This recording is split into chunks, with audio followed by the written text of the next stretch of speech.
And welcome back to Delaware Boys Dynasty Football Podcast. Ryan, say what's up to the people. What's going on, people? Everybody back on the stream. How's everybody doing tonight? So tonight we're just continuing on through our divisions. Today we're going to do my personal favorite division, not just because the Giants are in it for obvious reasons, but because it's the most chaotic division year in, year out. True. That being said, Steven, what you got over there? I ain't gonna lie to you. Yesterday was an emotional day. Took my daughter to visit her daycare / preschool. I'm telling you, man, she's growing up on me. Growing up, man. Emotional day. It's a good thing. It's a very good thing, but it's also like an emotional thing. You know what I mean? Yeah, absolutely. It's the first time you're like, okay, bye, Hannah. You're not in my hands anymore. Yeah. So that happened yesterday. Other than that, things are good, man. How are things on your part? Good. Much similar. I had my first dog ever get spayed today, so a little stressed out, making sure she's okay. But yeah, other than that, I mean, same as usual. Well, so we started with the AFC East, a division I think is going to be absolute gauntlet this year. And why not follow it up with some more mayhem and madness? Let's jump into the NFC East. Let's jump into the favorites per the football world, the community. Let's jump in with the Eagles. I mean, to be honest, like the main focal point of this team, Jalen Hurts is locked in. We're locked into a long-term deal here. Jason Kelce, Lane Johnson are locked in again for another year. Only significant offensive loss was left guard Isaac Samalu. Cam Jurgens is looking to step in there. But you already have 3 Pro Bowlers on the offensive line. You got Jordan Mailata. You have Jason Kelce. You have Lane Johnson. Lane Johnson's the toughest dude in the NFL. Not even a question. That man played in the NFC Championship game with a torn groin. Like, that's some shit you just don't hear about. Yeah, I mean, the focal point of offense is locked in. Miles Sanders, okay. You bring in Penny, you bring in DeAndre Swift. I think we can replicate the successes of Miles Sanders last year with this pairing on top of Kenny Gainwell. I'm excited about the Eagles' offense, to be honest. Like, very excited. Again, It's an elite offense. It's a fun offense. I'm ready. Yeah, dare I say the offense might get just like a tiny bit better because on the defensive side they had some losses in the offseason. So maybe we see a little bit more of an uptick in offense, which is super exciting for fantasy, not so much I guess for the real one too, just watch Jalen Hurts cook every other drive. Well, I don't think you can have an uptick in efficiency because they were very efficient last year when Jalen Hurts played. I mean, they're scoring at a crazy rate, especially in the first half of games. The second half, they tended to slow things down a bit. They scored most of their points in the first half if you go back and look at it. Their defensive losses are ridiculous. So yeah, they lost both starting safeties, both linebackers. There's no depth on the linebacker chart. Miles Jack came in, retired. All you have is Zach Cunningham and Nakobe Dean. But of course, up front, you have 15 D linemen that can rotate in and just be absolute dogs. I mean, people are talking about the loss of Javon Hargrave. Who cares? Jalen Carter's here. Jalen Carter. Davis is here. Yeah. Who cares? Jalen Carter steps right in. So yeah, I mean, then you bring in Nolan Smith to play alongside Hassan Reddick. Right. The strength of the team, the strength of the Philadelphia Eagles. Again, 70 sacks last year, leads the league and leads the NFL in sacks. Like, we're here to play, boys. Here's where we are. I want to say shout out to Howie Roseman because that man has been GM of the year for the last 3 years now. Howie Roseman is cooking. He's cooking. He's cooking. I hate it as a Giants fan, but oh my God, does he do a good job? He's done wonders for this offense from what it was, 3 years ago with Carson Wentz? Yeah, it was a dumpster fire, and he turned it around rather quickly. Rough. Like, I mean, the addition of AJ Brown with this offense is like really what clicked it and made it happen. Have that true alpha on the outside, and then that just Devonta Smith just cook Heisman winner at receiver position. Cook. Yeah. Yeah. Of course, we're all excited for this team. But from a fantasy perspective, I mean, there's not a whole lot to say here. I mean, Jalen Hurts, we're going to project a top 5 season, you and I. Honestly, a top 3 season. Like, let's be honest here. After the season we saw last year, 25 points per game from Jalen, a huge year, huge breakout year that was predicted by most of the fantasy community. But you and I were also very high on Jalen Hurts going into it. A huge season we're going to project for him as well. AJ Brown locked in top 10 receiver. Devontae Smith probably locked in top 13, 14 receiver for us. Goddard top 7. Easily top 15. I'd go as far as say Goddard could be top 5, depending on how things go. You talking about Devontae Smith or Dallas Goedert? Dallas Goedert. Dallas Goedert, yeah. Like I said, top 7 tight end. The main question mark comes here when we're talking about a fantasy perspective. What are we going to get from the running backs? What is this pairing going to provide for us? Who is the running back one? Who is the running back you want to own in this setting? Is it Gainwell? Is it Penny? Is it DeAndre Swift? What are your thoughts? I mean, to be honest with you, if we're talking strictly ADP, I actually love Kenneth Gainwell in this rotation. I mean, I've been one to take shots at Swift here and there every year, hoping it's going to pay off. He can't stay healthy. I don't love that in fantasy. I don't want to like keep betting, and then like it never happens. Penny's the same way, and he's what 3-4 years older. Penny's 26. Yeah, okay. 26, 27.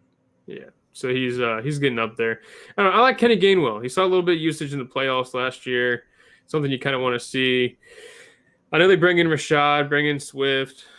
I think they kind of believe in him. I think they even listed him as the running back 1 on the depth chart officially. So we'll see how it goes. I think it just end up being a 3-headed monster. But like, if I'm gonna like draft one, I'll just take Kenneth Gainwell in like the 16th, 17th round and just hope that he gets play time. Yeah, I'll throw another name to you. On everything, I'm avoiding this backfield. I think this backfield is a mess when it comes to a consistent fantasy perspective. But I want to throw Rashad Penny out there. Obviously, a pretty cheap ADP compared to DeAndre Swift. You're taking Swift in the 7th, 8th round, depending on how it falls. Penny, you're getting in like the 12th. Yeah. I'll take that. And I've seen Penny produce at an elite level 2 years ago when he got his run after Chris Carson's injury. I mean, the dude won many of people fantasy championships, over 5 yards per carry. In an 8-game stretch, he had 600-yard games. Like he was absolutely destroying people. And last year, he continued the same success before injury. The biggest thing, like you said, with him is injury. We all know the draft capital that comes with Rashad Penny's history. We all know the pedigree. He's just never been able to stay on the field. Give me a dart throw at Rashad Penny in the 12th, 13th, especially like if you go 0 running back, like most people are doing here. I think Penny's a good dart throw here as well. Penny scares me. Penny scares me. I think he can eat up. I think he can eat up touchdowns. I'll give him that. Like I think he might be. I don't know because Jalen Hurts on top of that has back-to-back double-digit touchdowns in the red, rushing touchdowns. I don't know. I can't say anybody's going to eat touchdowns. Yeah. I mean, Jalen Hurts. Everybody talks about Josh Allen, but Jalen Hurts is such a vulture that nobody talks about. Yeah, he's a vulture. Yeah. That's all he is. He's vulture. God damn it.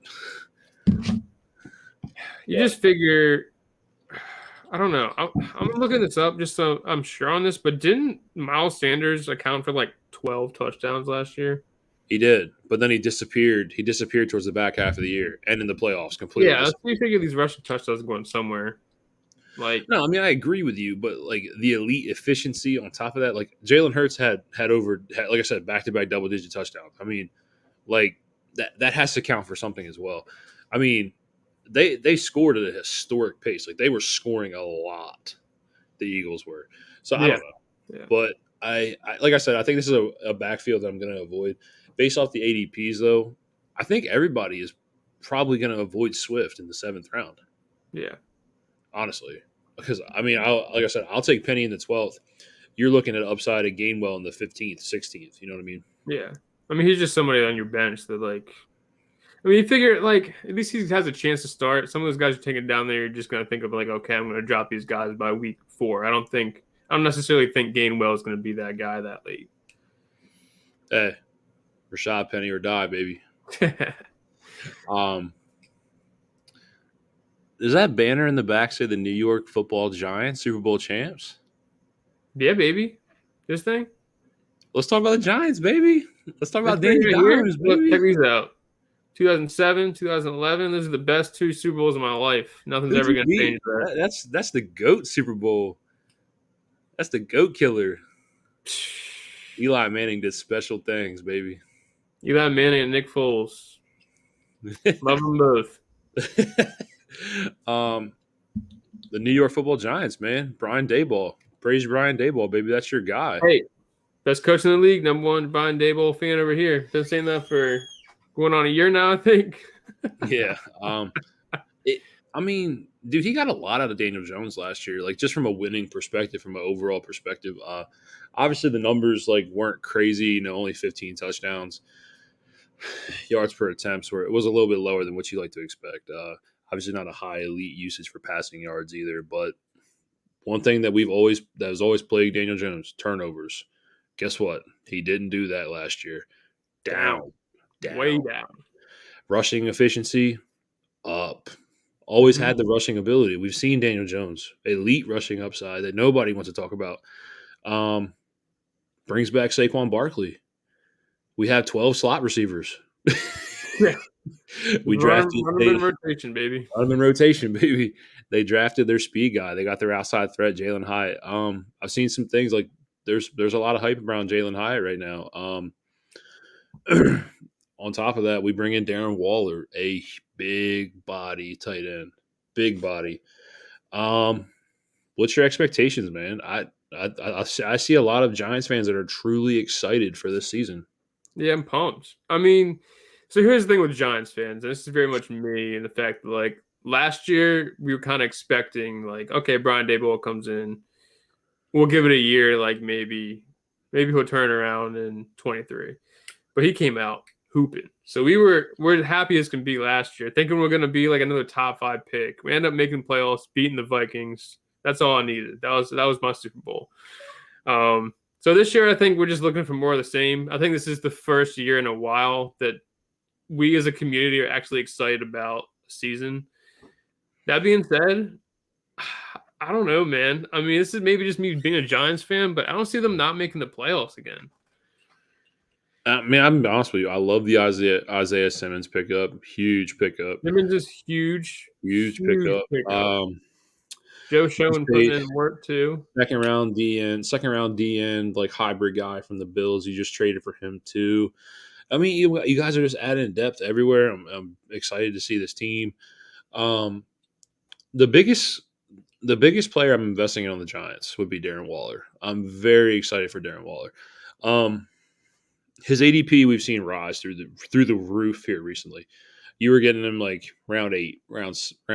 He's going round 5 now. We're 3 rounds up on ADP. But when I was getting the dip, when we were getting the dip, especially in the C2C league that we just drafted, so excited, dude. I mean, it all comes down to injury with Darren Waller. Yeah, the talent's never been questioned. I don't think it's out of the realm of possibility to say if Darren Waller plays 17 games, we're looking at a 900, receiving yard, 8+ touchdown season. Top three tight end probably. If he can play every game, not miss any of it, stay healthy, he could be top 3 for sure in this offense. I mean, I think they brought him in to be that big body for red zone opportunities, for these little, like, okay, Daniel Jones' little safety blanket. I mean, they don't really have a lot going around. Darren Waller's kind of just sitting around in free agency. I think we have a plan for him. And I'm excited for Darren Waller to be on the field. I just hope he could just stay healthy. Bro, every week he's locked into our lineup, praying to the fantasy gods. Yeah. Gods, like, please. Yeah. Please. I am in a Hyatt though. Hyatt's actually exciting this preseason. I mean, I know Sauce talked his shit, but I think that Jalen Hyatt kind of got him on that route. Jalen Hyatt pre-draft wasn't someone I was excited about, but I mean, at the end of the day, like, if you got anybody that can just spread the field and turn it and burn it and take the top off, like, that's exciting. You don't know where that's going to go. Like, I mean, we're talking about Tyreek Hill. He was drafted in the 6th round. Oh, let's not start throwing names out there like that. I'm not so, saying. I mean, I'm just saying, it's like guys like that, like these late round guys, like Tyreek, 6th round, Oklahoma State, obviously was in trouble. We get it. You know, I mean, there's guys like that, like, you know, the top off the defense type guys. Like, I'm obviously not comparing him to Tyreek Hill, but I'm saying there's always that possibility of, like, this guy could be special. You didn't waste it. You wasted a 3rd round pick on him. I mean, 3rd round pick. We're not talking about, you know, when the Bengals took John Ross at pick 8, or when the Raiders took Darius Hayward-Bay at pick 11. Like, we're not talking about significant capital here. It was a good shot. I didn't mind it there. You know what I mean? I like him added to your room. I just don't know who, like, if you have an alpha receiver. You know what I mean? You know what's funny is, like, I've kind of been pushing the Darius Slayton narrative, and I think I'm still pushing the Darius Slayton narrative late in drafts. But it's just one of those things where, like, okay, you look at it like, is he like the greatest talented wide receiver? No, definitely not. But he's had a rapport with Daniel Jones since his rookie year, and Eli, and Eli. Well, I mean, but yeah, I'm just saying. I think he's solid, and I think he can, like, get you some games. I mean, maybe I wouldn't, like, be stoked to draft him in, like, a redraft or, like, a dynasty, but in, like, a best ball late rounds, like, he's kind of with a shot. He has those games. I'm telling you who else too. My boy, after everything he's been through in the NFL, Sterling Shepard still looks crispy. I was pumped to get him out of Oklahoma. I was so psyched. He just hasn't done it, man. Well, I can't say that. He has. Crispy, bro. My man. All those, I love these preseason videos where Sterling Shepard's going 1-on-1 with any receiver or with any DB and just cooking DBs. We'll see how he looks in season. But yeah, no, and then, like, it's not even that. I don't want to, like, drag on by the Giants for too long, but, like, you still have Jameson Crowder, who's, like, a vet that can get it done too, and it's just like, Paris Campbell, who's, like, I don't really know what Paris Campbell is, but nonetheless, like, we have plenty of receivers just ready to roll.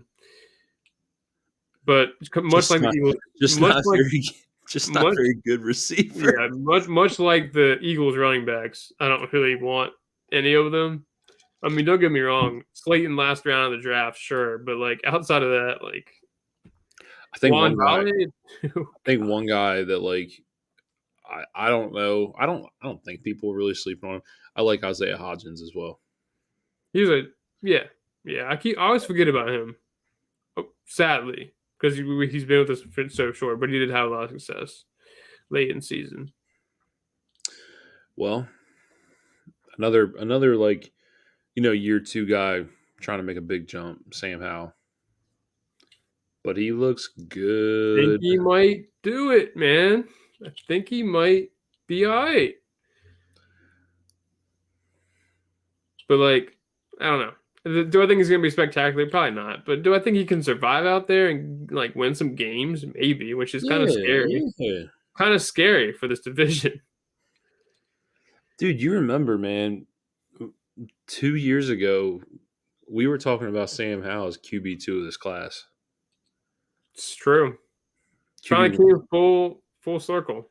It comes full circle. Like, I will say, I do not think that he should have fell to the 5th round. Oh, yeah, no. Right. But I mean, I'll be honest with you. This isn't a bad team around him. Now, you know they've lost some O-line pieces throughout these times. I mean, obviously Trent Williams leaving Washington, Brandon Sheriff going to Jacksonville.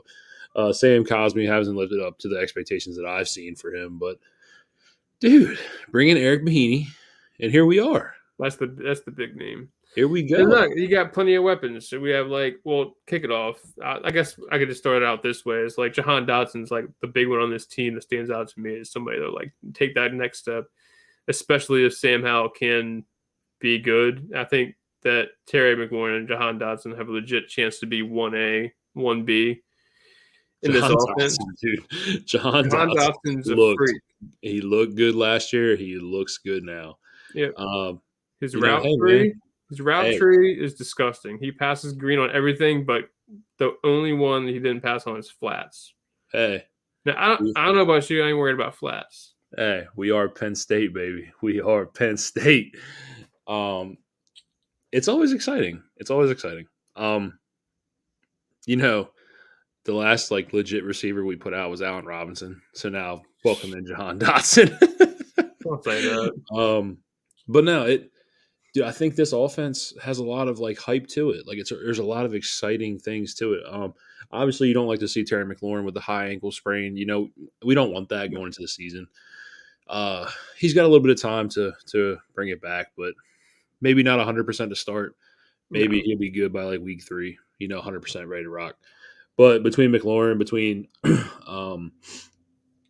Dotson, you have a pass catching back who I really like, Antonio Gibson, if he's used correctly. You got a guy that they can give the ball. Big thing.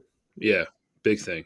Yeah, you got a guy that can give the ball. 18 times a game. Wasn't very efficient last year, but Brian Robinson. I think if the overall passing efficiency comes up, then you can see the overall rushing efficiency come up as well. Follow. Yeah. I honestly, where Gibson's going as running back 33 in ADP when it comes to redraft, I think that's a smash. That's the one player that's a smash. Yeah. I have a lot of Antonio Gibson everywhere. I'm very excited about Antonio Gibson going into this year. With this whole and I hate comparisons, but this whole Commanders offseason and all this stuff that's got going on, it kind of reminds me of last year with the Seahawks and Geno Smith. We'll see if it comes to fruition, but I could see the vision. You got 2 dogs at receiver. You got a good running game going. Think they can make it work. I don't know, man. Brian Robinson ain't Ken Walker, but no, but at the same time, you got Ken Walker and just Ken Walker in Seattle, to where you have the lightning and thunder and Brian Robinson and Antonio Gibson type deal going on. I like Gibson, man. I'm telling you, I like Gibson. Yeah. I hope that Bieniemy can go in and get him what he needs as a receiver because he deserves it. That's it. Thank you. Now let's set the bar here. Can Sam Howell? He's going outside of the top 18 QBs anyway, top 20. I'm sure. I haven't looked at his ADP. Yeah. Can he finish as a top 15 QB? Kind of have to look at who was around that area last 15 year. Last year, Derek Carr. I think he can sit around Derek Carr. Well, I think Derek Carr takes a jump this year, but I think he can have Aaron Rodgers was there. Aaron Rodgers was QB 13, 14. Now, obviously, Aaron Rodgers, we're talking about a whole other scenario. We're talking about a whole different situation. But I'm just saying. There. Okay, so let's say how bad Russ was last year, historically. How bad Russ was last year. He finished QB 16. He was still 16. That's what I'm saying. I think he can sit around that 15 area and have their problem. But, you throw those names out there, it gets a little scary. Like Aaron Rodgers, you hear that now. Okay, but completely different situation, like you said. But, yeah, right. I don't know. I think he can put it together a similar season that Derek Carr did last year. Fair enough. I'm excited for Sam Howell. I'm very excited to see Sam Howell play, especially with the rushing upside. Last year in the Dallas game, granted, it wasn't a whole lot of rushing yards, but 35 rushing yards and a touchdown. That's a floor that it raises your floor, significantly raises your floor in fantasy. 35 yards and a touchdown. I'm not saying he's going to do that every game, obviously, but those games where you're getting 30, 40, maybe a pop off 50, 60 game, those raise your floor. You don't want to talk about it, but it does, and that's an exciting thing to have for Sam Howell as well. I'm very excited for this kid. I'm very excited for Jahan Dotson. Obviously, that's my guy. And then my boy right there. I'm so excited. And Antonio Gibson. I'm very excited. Tight end. Obviously, we're not talking about a significant tight end here. Logan Thomas coming back from injury. What's his name? Cole Turner. Not somebody I'm looking to draft. But go Hokies though. The QB converted tight end. You see they did that. You see the Falcons did that with Felipe Franks as well. Couldn't cut it as a tight or a QB. So it was like a hybrid tight end wide receiver. But I don't even know, is he still doing that even, or is he like gone now? That was the last I saw. Like he converted positions. He might not even be on the roster. He's probably not, but I mean, good try. And the last thing I do want to talk about, because we didn't really mention anything about their defense, the Bama boys are still up front. People talk about D linemen. This defensive front here is good. They're good. Right. They're good. I will say though, because we got Cole Holcomb, we got their linebacker. I'm excited for Cole Holcomb if he can play 17 games. I think that's a significant loss. It is. I was getting ready to say that. It's like, yeah, the D line is great. It is great. But outside of that, linebackers, even their secondary is like questionable. I will tell you though, I've been watching a lot. I was watching a lot of Cam Curl. It's kind of love Cam Curl. I was watching a lot of like their 2-a-day practices with the Ravens. Emmanuel Forbes has impressed me a lot. I've been watching a lot of him this offseason. Very good coverage guy. I love the attitude he plays with. He plays tough. Very gritty guy. Man, I would love to sit down with him and talk about the Commanders, bro, for real. Like this dude, you know what I mean? Like Emmanuel Forbes is really impressing me. Like really impressing me. So there's that on the defensive side too. But just want to give some love to some defensive players too. Might as well. And lastly, Dallas. Them boys.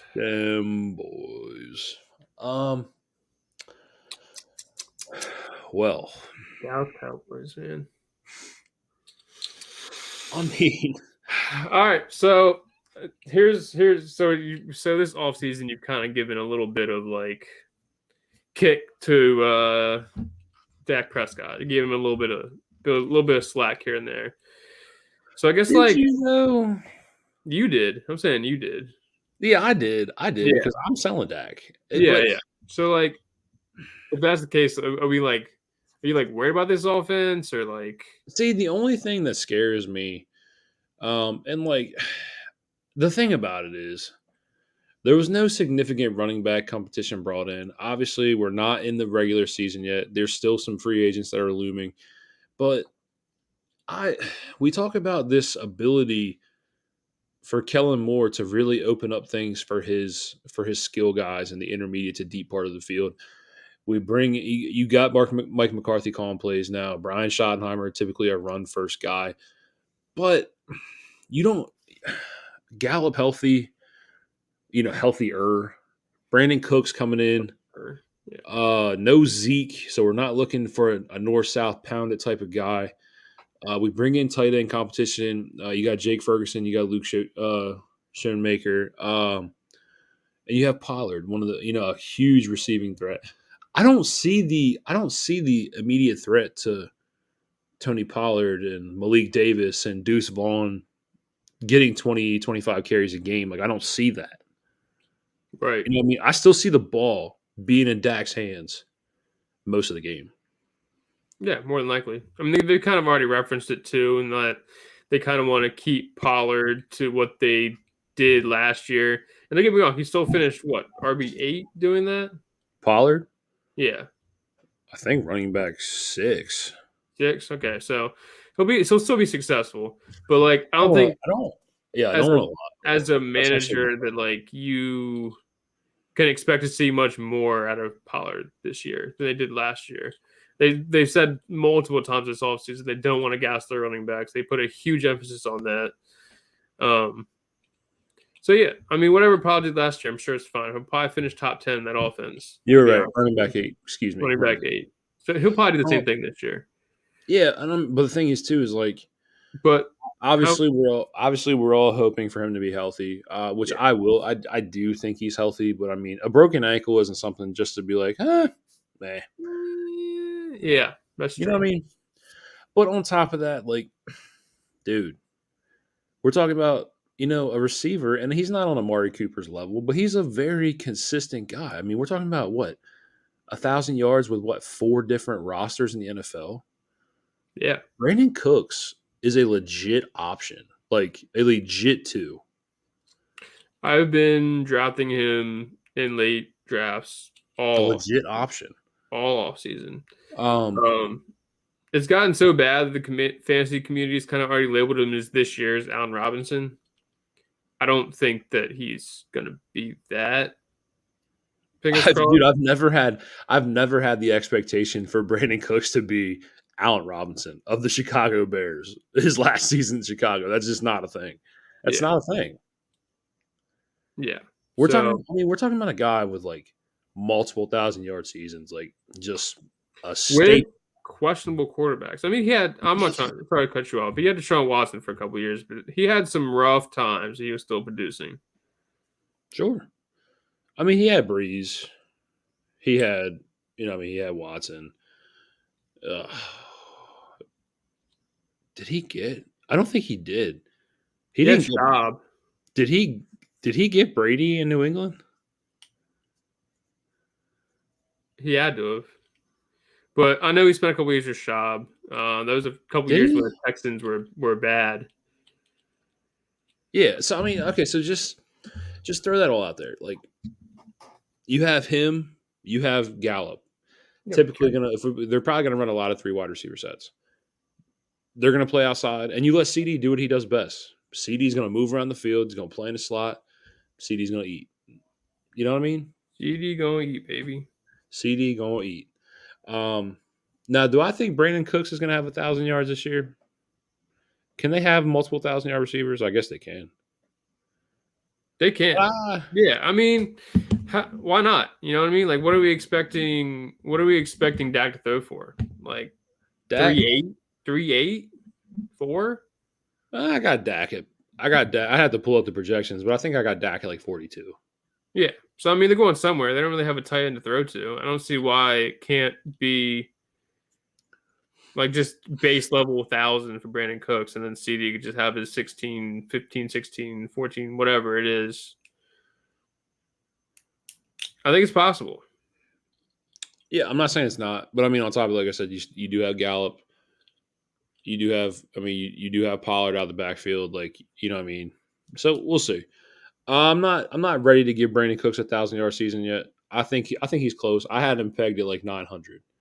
Which isn't far off. I mean, a couple things go your way, 900 turns to 1,000 very quickly. You know what I mean? So true. We gotta remember we're playing 18 games now, so you only what's that like?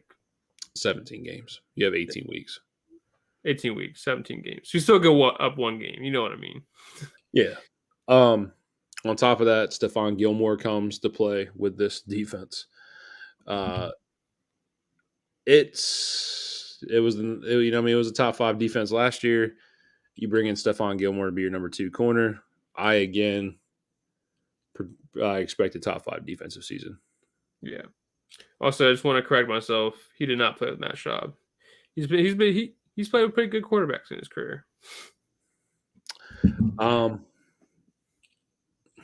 Let's get to it, man. Pick your division winner, baby. Here's the thing. It's been what? I think over close to or over a decade now. The last time it happened, the Eagles won 4 straight from 0-1 to 0-4. Yeah, so we're pushing. And that was the last time it's ever been done in the NFC East. 2000. It's been a long time, and I think the Eagles are probably going to finally break that streak this year. It's hard to not pick them because, like, I don't think the Giants are quite on their level yet. The Cowboys can push for it, but, like, no Zeke. We'll kind of see how that offense looks. And then the Commanders, I just don't think they got it this year for sure. I hate the Eagles. I think it would take Jalen Hurts getting hurt for it to not be the Eagles, to be honest. See, I don't think it takes that. I don't. Really? No. I think it's big old hangover. I'm gonna be honest with you. when you lose both your starting safeties and all your middle linebacker depth. Now, granted, I know you could talk about the strength of the D line. I get that. I know you have Darius Slay. I know you have James Bradbury. The Eagles lost key pieces that you don't want to lose. You don't. That's true. I'm not going to argue with you, but like, what do you think? What, Dallas can win the division? I mean, it's not. Yeah, fuck yeah, they can win the division.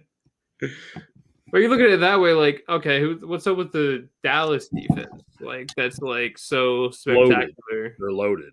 They're loaded. They're good. They're a top 5 defense. They're on par with the Eagles as well. They just didn't have 70 sacks. But they were top 3 in the league in forced turnovers. I call it a fluke. You call it skill, whatever. And Trayvon Diggs didn't have 27 picks like he had 2 years ago. The dude had 11 picks. It was ridiculous. But anyway, that's a fluke. That's some fluke shit. 2 years ago, I get it. What I'm saying is this: I think that I will give you the fact that the Eagles, top to bottom, are the most complete roster in this division. But the key pieces that I've seen lost, like I said, especially in the safety position, middle linebacker and linebacker in general, and just depth in general, I'm taking Dallas. And like I said, and it's not the fact that I don't believe in the Eagles, because I do. I really, truly do. History is not on your side, boys. History is not on your side. We are talking about almost 20 years since there has been a repeat division in the NFC East. It'll be 20 next year. Now, was it the Eagles? Yeah, it was. Can it happen? Sure. Yeah. But I'm gonna bet on the history of it too. Because Dallas has a very loaded roster, a very talented roster. I don't think it's crazy that Dallas wins the NFC East. Fuck the Cowboys and the Eagles, but I don't know. I got to give all props to the Eagles, man. That offense is loaded. As much as I hate them, as much as I hate that motherfucker, they have a great head coach. Sirianni's a beast. I don't know, man. I think they're just gonna get it done. And I believe. And the sad part is that as a Giants fan, I believe in their front office. So, I can't argue with you. I don't know. I just got a feeling that it's finally going to end this year. I picked the Eagles to win last year to keep the streak going. That it'll be a different team. I'll break the Eagles last year. Me and you both took the Eagles last year. Yeah. So I'll break the streak of a different one every year.